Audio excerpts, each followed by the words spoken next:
Chain World, c'est un jeu unique. C'est un mode de Minecraft qui est fait pour n'être joué que par une seule personne à la fois, et qui n'existe que sur une petite clé USB quelque part dans le monde. C'est un jeu mystérieux, puisque celles et ceux qui y accèdent n'ont pas le droit de dire ce qu'ils ont fait, ni ce qu'ils ont vu, et encore moins ce qu'ils ont construit. C'est un jeu qui se transmet de joueur en joueuse, dont le créateur, Jason Rohrer, va perdre tout contrôle.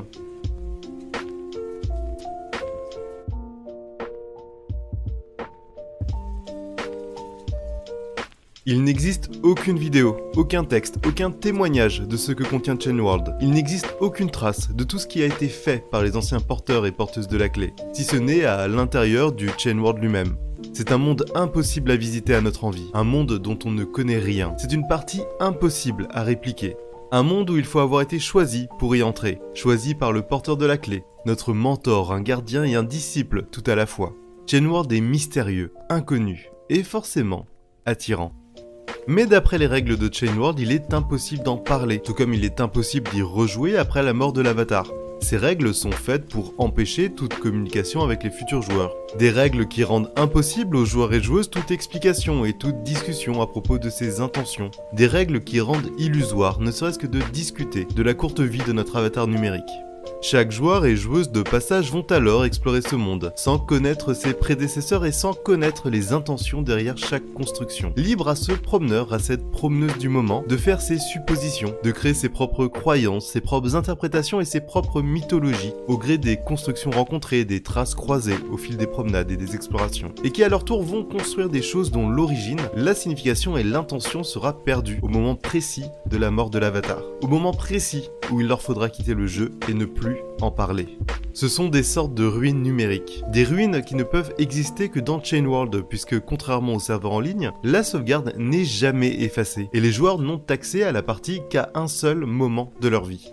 Derrière Chain World, il y a tout un questionnement sur la trace qu'on laisse, sur l'empreinte de notre passage, de ce qu'on laisse derrière nous, de ce que l'on a construit, et comment cet héritage sera perçu par les générations futures, qui nous auront oubliés en tant qu'individus, mais qui seront confrontés à cette trace, à cette construction qu'on a laissée à notre mort. Quelle part de notre héritage sera transmis? Qu'est-ce qui restera de nous au final? Quelles croyances seront créées et quels mythes apparaîtront?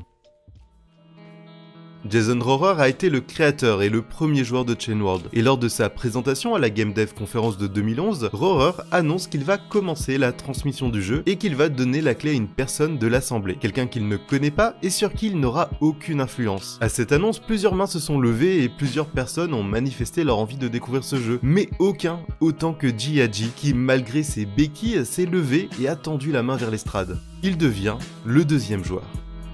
Jiaji va instantanément s'investir complètement dans Chain World. Il va très rapidement créer un compte Twitter officiel et un site internet dédié. Il s'investit tant et si bien qu'il va créer ses propres règles par-dessus celles de Rohrer. À commencer par des enchères sur eBay pour la place de troisième joueur. Il met également en place une liste d'attente qu'il décide de faire alterner entre des places mises aux enchères et des places réservées à des personnalités du monde du jeu vidéo, comme l'universitaire et écrivaine Jen McGonigal en 4ème place sur la liste, ou le game designer Will Wright en 6ème place. Et ces nouvelles règles vont instantanément polariser et diviser les opinions, ce qui va créer un clivage où chaque camp va défendre ses points de vue, par tweet, notes de blog et articles interposés, avec principalement des critiques sur l'instauration des enchères, estimant que ce système détourne le ton du projet initial pour en faire une fabrique à pognon. Il y aura des articles dans la presse spécialisée sur Rock Paper Shotgun, Kotaku et de nombreux blogs indépendants, jusque dans Wired, qui titrera « Chain World était supposé être une religion, pas une guerre sainte ». Rock Paper Shotgun publiera 3 articles à quelques jours d'intervalle, dont de longues interviews séparées de Rohrer et de Jiaji qui vont exprimer leur position et leurs intentions par rapport à ce qu'a été et ce que devient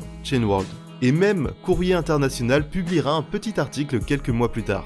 Et au plus haut de la polémique, Jason Rohrer, qui s'était volontairement placé à l'écart de la vie du jeu après l'avoir donné à Jiaji, a pris part au débat en demandant au futur troisième joueur ou troisième joueuse de ne pas envoyer la clé à Jen McGonigal, de ne pas respecter la liste d'attente et à son tour de renverser les nouvelles règles. Jen McGonigal, quant à elle, défendra la démarche de Jiaji et la forme des enchères dans un tweet dans lequel elle demande à un autre utilisateur dont le tweet initial a depuis été supprimé s'il était sérieusement contrarié par l'idée de faire des enchères pour collecter de l'argent pour une œuvre de charité. En réponse, le game designer Darius Kazemi écrira un billet sur son blog dans lequel il critique le schéma de la liste d'attente et le paywall que constituent les enchères, en mettant en avant que seuls celles et ceux qui sont soit riches, soit célèbres auront accès au jeu. Et ce qui est intéressant dans ces débats, c'est que ces deux camps, ces deux points de vue sur les enchères, montrent finalement surtout deux visions opposées et distinctes des jeux vidéo. D'un côté, le jeu est vu comme un moyen d'atteindre une finalité qui est en dehors du jeu. C'est d'ailleurs le point de vue que développe Jen McGonigal dans sa conférence « Le jeu vidéo peut rendre le monde meilleur », où elle parle des jeux qu'elle a créés pour faire changer les habitudes des joueurs et joueuses, comme avec Un monde sans pétrole, où elle veut faire prendre conscience de la pénurie à venir et amène les joueurs et joueuses à changer leurs habitudes dans cette optique. Et de ce point de vue, les enchères ne posent pas de problème, et même au contraire sont enviables, puisque cela permet d'une certaine façon de rendre le monde un peu meilleur. De l'autre côté, et c'est le point de vue défendu par Kazemi, et sans doute aussi par Horror, le jeu vidéo n'est pas vu comme un moyen d'atteindre quelque chose, mais une fin en soi, où l'expérience du jeu a suffisamment de valeur en elle-même. De ce point de vue, créer un droit d'entrée basé uniquement sur des enchères, ou sur la renommée, est un vrai problème, puisque ça exclut de fait des personnes moins en vue et moins fortunées, qui auraient pu bénéficier de cette expérience, et qui l'auraient même, peut-être, plus apprécié que celles et ceux qui paieront pour faire partie d'un club, plus que pour l'expérience en elle-même.